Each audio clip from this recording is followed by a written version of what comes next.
In the book of Lamentations, chapter 3 in verse 23, it says that the Lord's mercies are new every morning. Kaya anuman ang iyong sitwasyon ngayon o ang iyong nararanasan, patuloy po nating asahan na ang Diyos ay may inilaang pagpapalakas at pag-asa sa atin.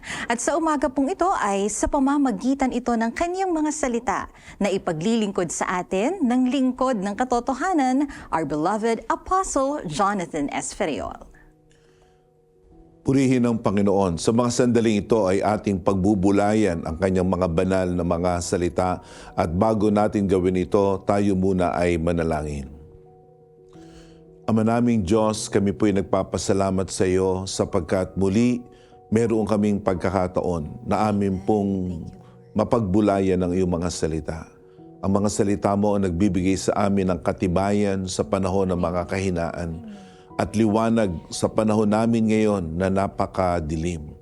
Nawa ikaw ang Diyos ang mangusap sa aming mga puso. Ito po ang aming dalangin sa pangalan ni Jesus na aming Panginoon at tagapagligtas. Amen. Ang ipaglilingkod na mensahe ko ngayon sa inyo ay may pamagat na Fortitude in Times of Hardship. Fortitude in times of hardship.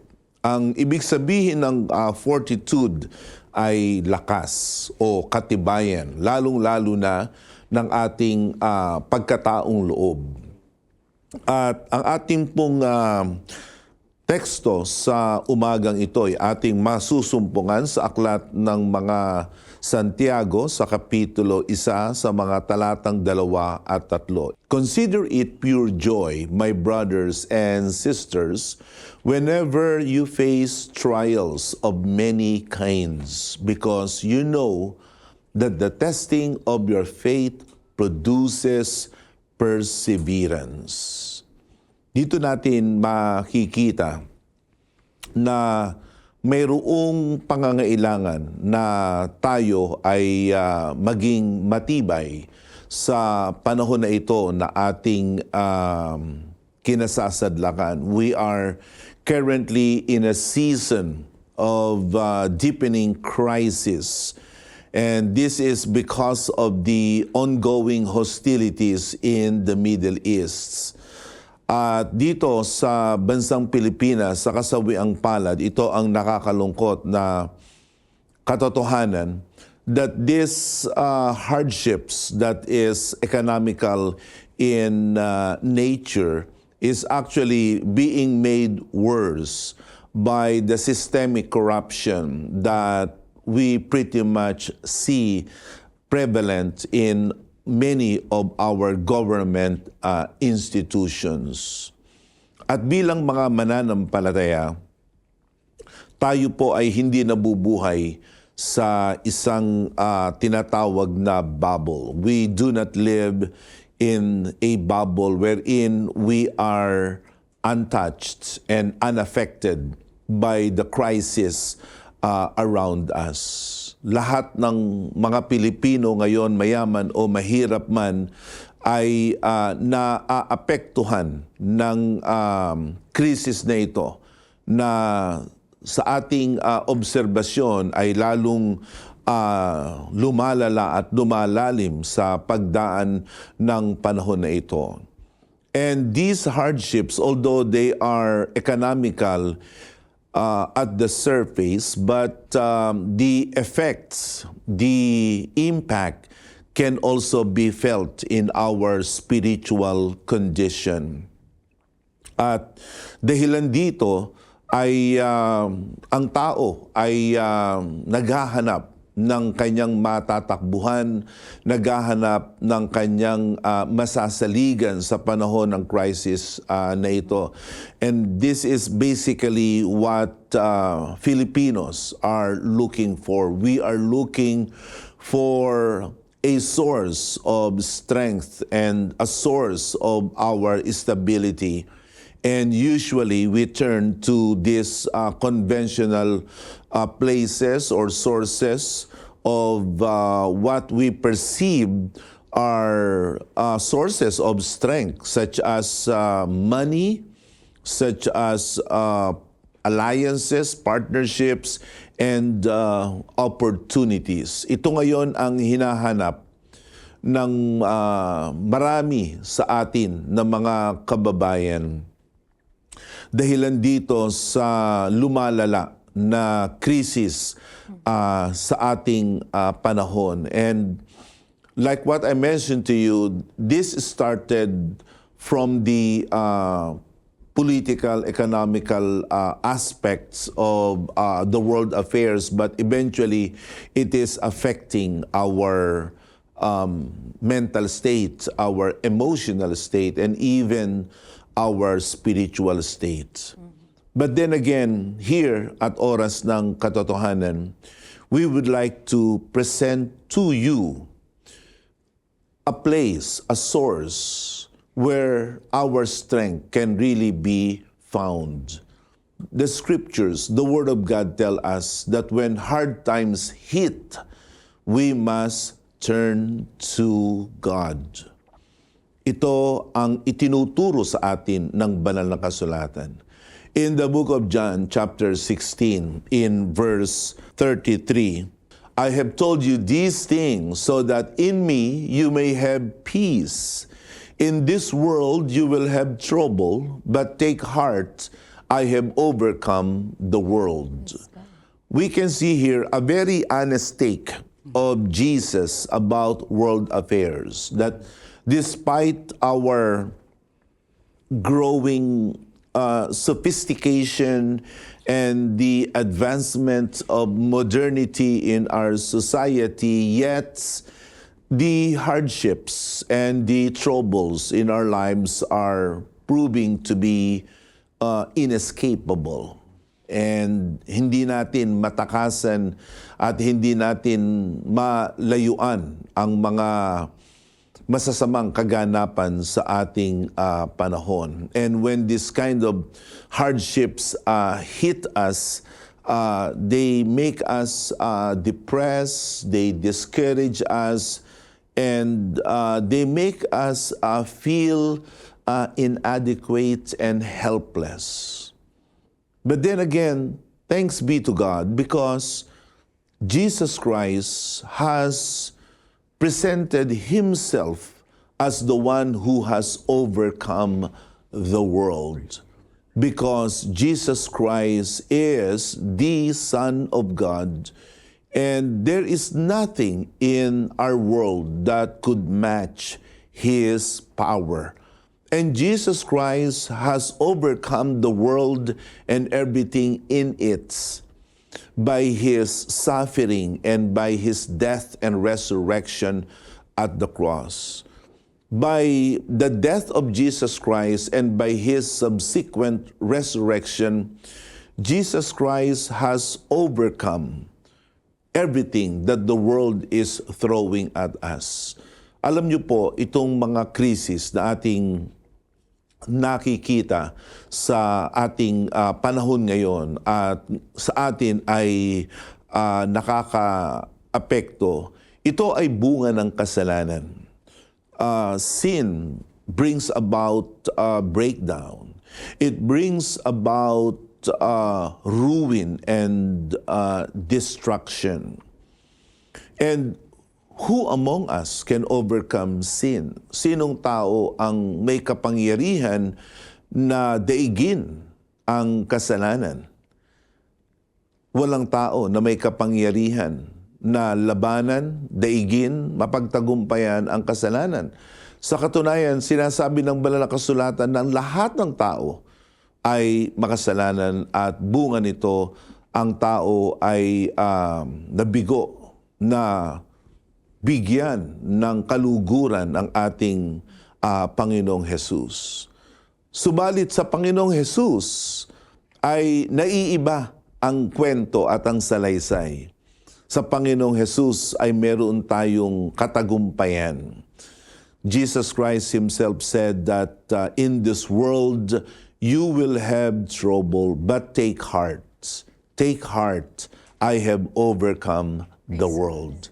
And this is our message here in Oras ng Katotohanan, that the one that we could only turn to when hard times hit us is none other than Christ. And I really believe in my heart that God is using this program in order to convey to you and to communicate to you that you have a fighting chance to overcome and to triumph against anything that you are going through right now.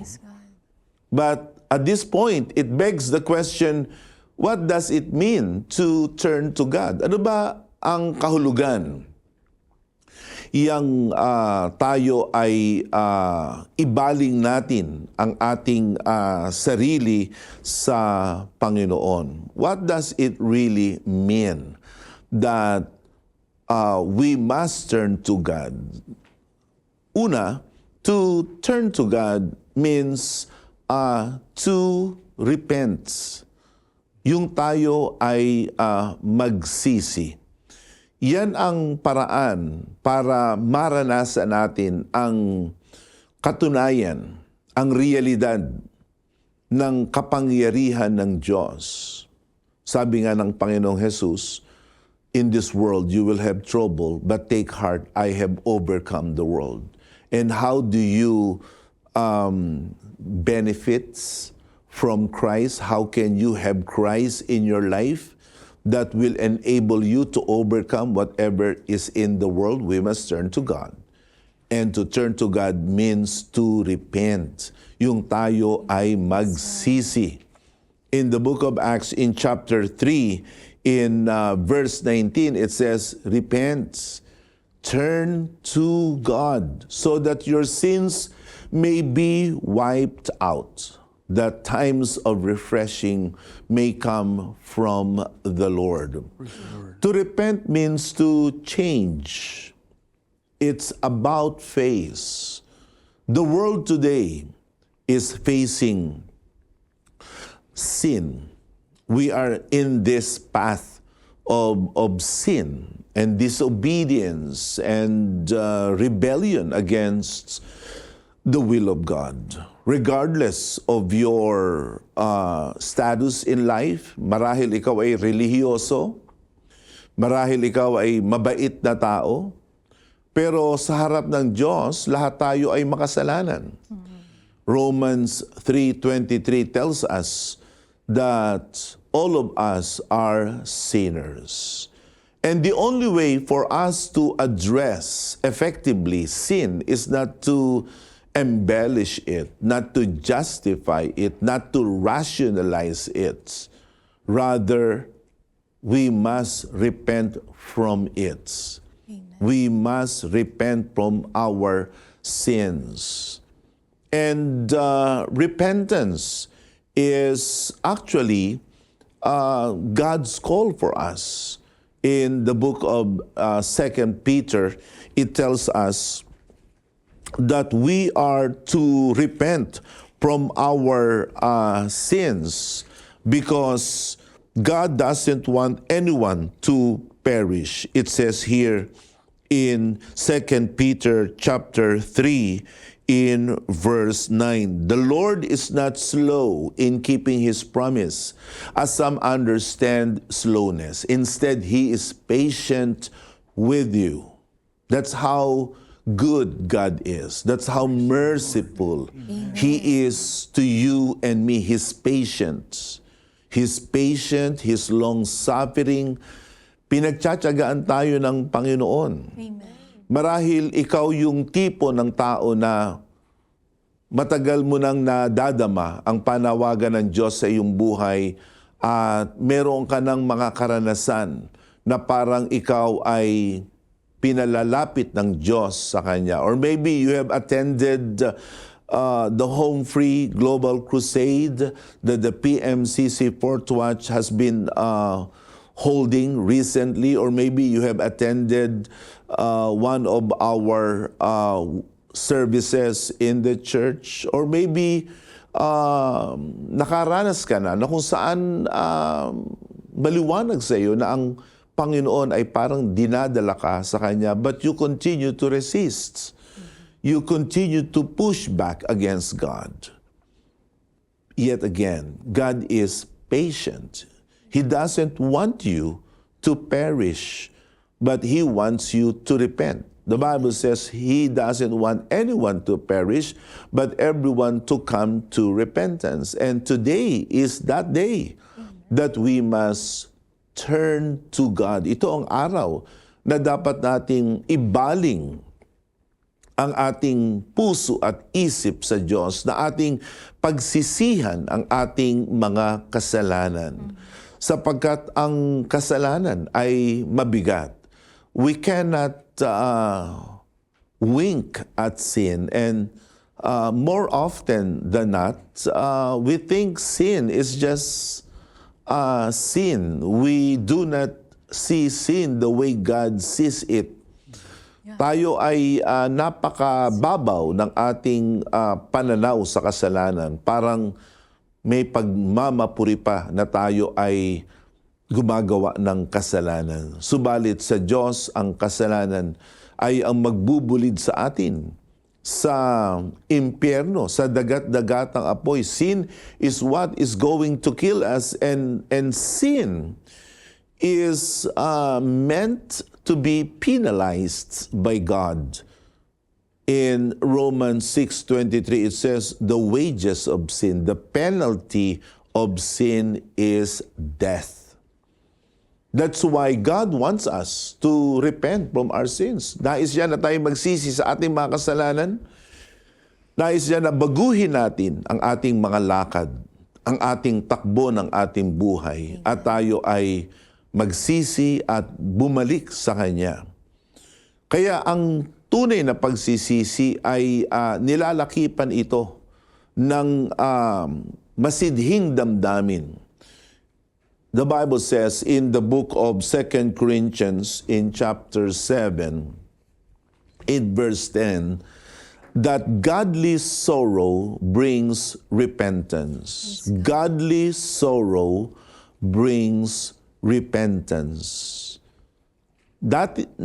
Makikita natin dito na ang tunay na nagsisisi ay ang kanyang buong kalooban ay kasama sa pagsisisi.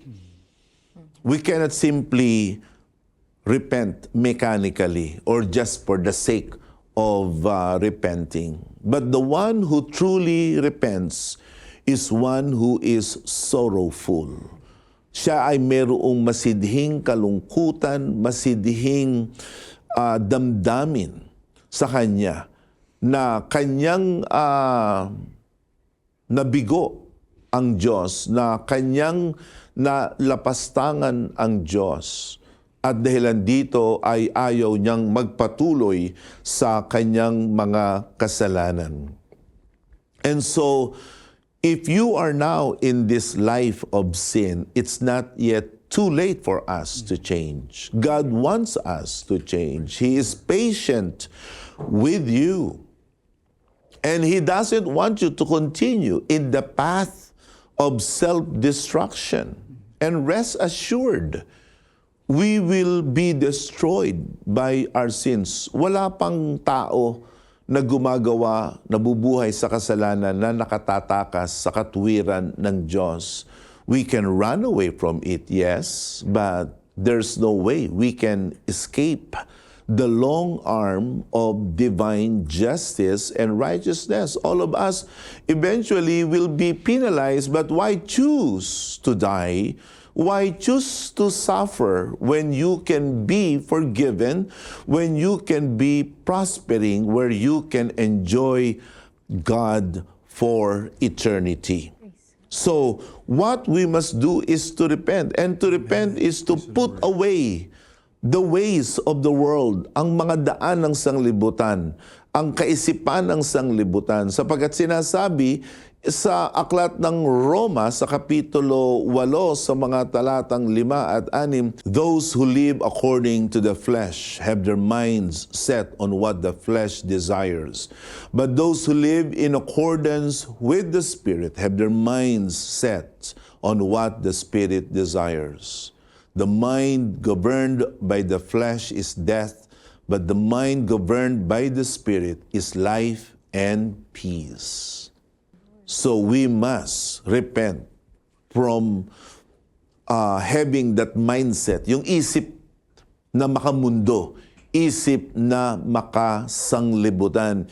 Hindi dapat natin yan ipilit kung nais nating magsisi sa ating mga kasalanan. Hindi dapat natin yan ipangatwiran sa Diyos na pwede ba na ako'y Kristiyano at ganun din ginagawa ko ang gusto ko. Pwede ba akong maging taga-sunod ni Kristo at gayon din gusto kong gawin yung aking nais? Hindi ganun ang nais ng Diyos sa atin. Ang gusto ng Diyos sa atin ay ating iwaksi, na ating layuan, pagsisihan ang kasalanan at baguhin ang ating mga pag-iisip. So, yan ang unang kahulugan na ating ibaling ang ating sarili sa Diyos, na tayo ay magsisi. Ang pangalawa, to turn to God means to put on the mind of Christ, to put on the mind of Christ. In the book of Colossians, in chapter 3, in verse 10, it says, "And have put on the new self, which is renewed in knowledge in the image of the Creator." Sa panahon ng kahirapan, ang isip ang napakahalaga na ating maingatan.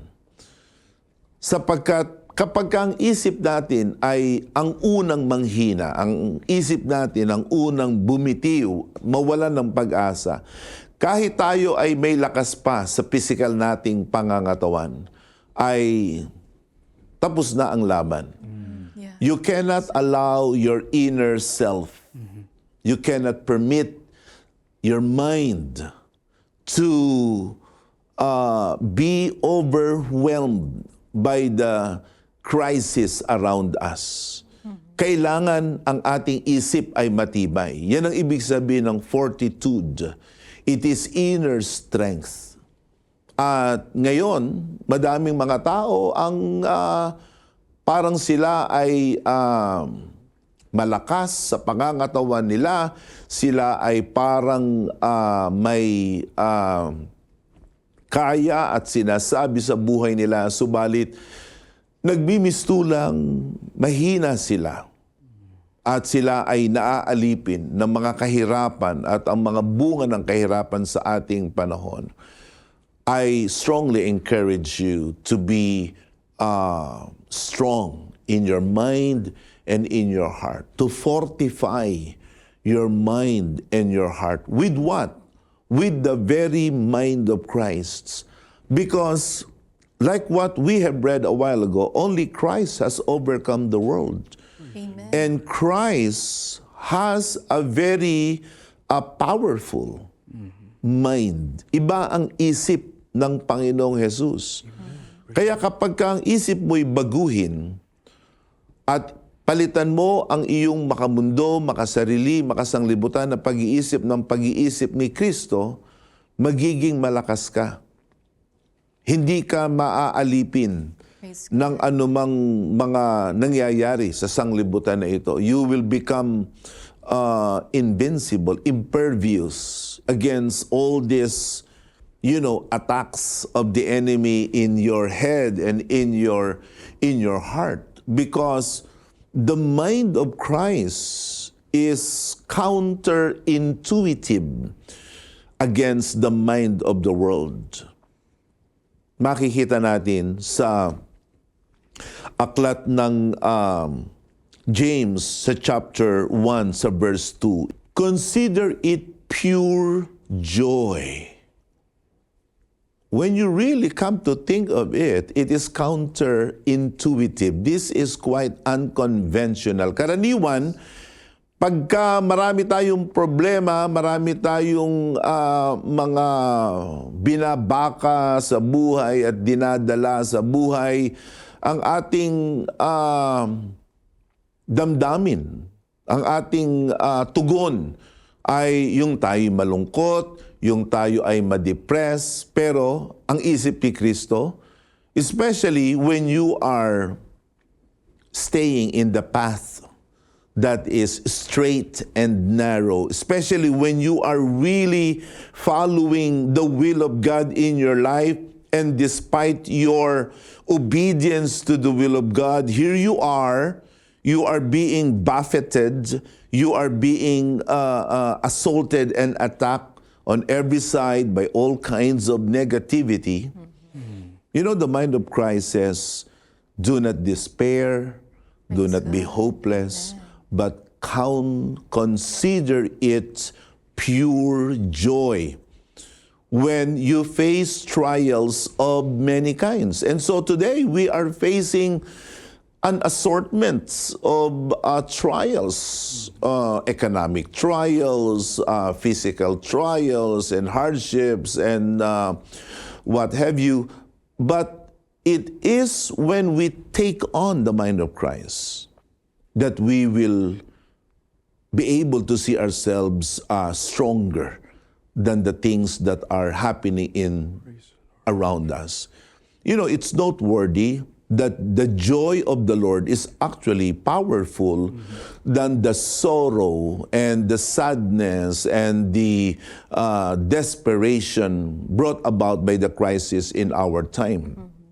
Here in the book of Nehemiah in chapter 8 in verse 10, it says there, go and enjoy choice food, sweet drinks, send some of those who have nothing prepared. The day is holy to our Lord. Do not grieve, for the joy of the Lord is your strength. The joy of the Lord. Praise the Lord. In order for you to be strong against the negativities brought about by our worsening crisis in our world today, in our generation today, you must possess the joy of the Lord, not the joy of the world, not the joy that comes from entertainments, from amusement, from the pleasures of the world, but the joy that is pure, the joy that is divine, the joy of the Lord. The joy of the Lord is empowering. It is strengthening, and it is enabling. In the book of Proverbs 17:22, it says, a cheerful heart is good medicine, but a crushed spirit dries up the bones. So mahalaga na tayo ay magalak, na tayo ay maging masaya. Again, let me clarify this kind of joy. This is not worldly joy. This is not decadent joy that is separate from God's will. But this is joy. This is happiness in doing God's will. This is the joy of the Lord. Kaya si Christ, even when he was faced by the horrors of Calvary, Jesus Christ, the Bible says in Hebrews 12:2, that who for the joy set before him, he endured the cross. Christ Jesus was able to endure the cross because of the joy that was in him. And this joy is not something that is whimsical or something that is imaginary. Totoo. Totoo ang kapangyarihan, totoo ang lakas na nagmumula nang ikaw ay nagagalak sa Diyos at nagagalak sa Panginoon. Because it is happiness, it is joy that is based on the hope that everything in God, and everyone who puts their faith in God, in Jesus, everything will turn out for their good. Romans chapter 8 in verse 28, it says there, we know in all things God works for the good of those who love Him, who have been called according to His purpose. These crises that we are experiencing right now is something that is beyond our control and management. However, we do not need to sink. Hindi natin kailangan tayo ay lumubog sa mga bagay na ito. Pwede tayong umangat. Pwede tayong maligtas. Pwede tayong mabuhay ng mayroong katiwasayan. And if you are a believer in Christ Jesus, take comfort from the fact that we already have a Savior who has overcome the world. Before I end, I would like to offer you this opportunity. Would you like to receive Jesus as your Lord and Savior? Would you like to repent from your sins and receive Him in your life? Would you consider turning to God today? If you desire to do that, please follow this prayer right after me. Let us pray. Father God in heaven, I receive Jesus, your only begotten Son, to be my Savior. I recognize He suffered and died and rose again for my sins. Please forgive me, and I repent from my sins, and I receive Him now in my life. This is my prayer. In the name of Jesus, amen. If you have prayed that prayer sincerely in your heart, the Lord has heard that. And what you must do right now is follow through your confession of Jesus by receiving the water baptism. Amen. If you would like to be baptized in water, please do consider checking out one of our congregations that are all over the Philippines. We're here to serve you. Just call the numbers that are now in your screen or scan the code, and someone on the other end of the line who will be caring enough and kind enough to help you find the shortest route or the nearest PMCC Fourth Watch congregation. In the meantime, thank you for joining us in this exhortation of the Word of God. God bless you. Apostle, thank you so much for this powerful exhortation. You know, with everything that is going on in our time today, the ongoing war, poverty, and death, many people are starting to panic. Many people are scared. But thank you so much, because your message this morning gave us hope, gave us comfort and courage to face tomorrow. Habang humihirap ang ating kalagayan, naunawaan po natin na mas kailangan natin ng Diyos. And if God is on our side, no evil, no harm can prosper against us. You know, this program, Oras ng Katotohanan, is like a big yellow or luminous green stick notes. You know, those little pieces of paper that has adhesive at the back. And you write whatever it is na you want to remind yourself of. We are like that, post-it note, I should say. And we are a big reminder sa ating mga kababayan na, hey, hindi mo kailangang ikaw ay magdusa. Mayroong Diyos na mapagtagumpay at nais niya na ikaw rin ay mapagtagumpay. And the Bible says that if anyone is in Christ, he is more than a conqueror. And this is what we would like to convey to our viewers, that in Christ we have triumph. We have protection from the crisis happening in our world today. Praise God. Again, thank you so much, Apostle, for reminding us with the Word of God. At sa lahat po ng ating mga taga-subaybay na nanonood ngayon, maaaring meron tayong iba't ibang karanasan o dinadanas sa buhay. May bigat, may lungkot, may mga pagsubok. Pero ang sabi ng salita ng Diyos, if we will turn to God, we can experience His peace and His comfort. Call us right now or scan the QR code that are now on our screen, and our phone counselors are willing to minister to you. Thanks for watching. Subscribe for more exclusive videos.